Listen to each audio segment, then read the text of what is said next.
শিল্পাঞ্চলের সেরা 5টি খবর নিয়ে আমি স্মৃতি আপনাদের সামনে। আসানসোলের কুলটি থানার চিনাকুড়িতে শুট আউট, প্রকাশ্যে দিবালোক অফিসে ঢুকে একজনকে গুলি করে খুন করল দুষ্কৃতী। খবর পেয়ে ঘটনাস্থলে পৌঁছায় পুলিশ। মৃতের নাম উমাশঙ্কর চৌহান।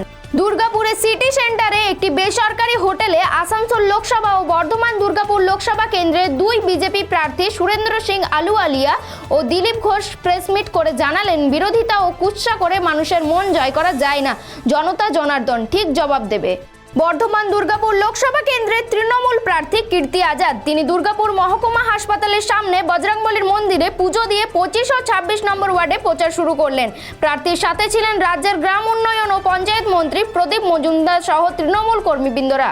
স্কুল বাস চালু করার দাবিতে আসানসোলের ইসিএল এর সোদপুর ওয়ার্কশপের গেটের সামনে অভিভাবক ও স্কুলের ছাত্রছাত্রীদের বিক্ষোভ। উপস্থিত ছিলেন স্থানীয় কাউন্সিলর সৌরভ মাঝি। আসানসোল লোকসভা নির্বাচনে বামফ্রন্ট মনোনীত প্রার্থী জাহানারা খানের সালানপুর ব্লকের বিভিন্ন জায়গায় হুড খোলা গাড়িতে চেপে নির্বাচনী প্রচার। প্রার্থীর সঙ্গে কর্মীরা বাইকে করে প্রচার করলেন। শিল্পাঞ্চলের সেরা 5টি খবর এখনকার মতন এই পর্যন্তই। পরবর্তী খবরের জন্য চোখ রাখুন খবর বাংলার স্ক্রিনে। খবর বাংলা, খবরের খবরদারি।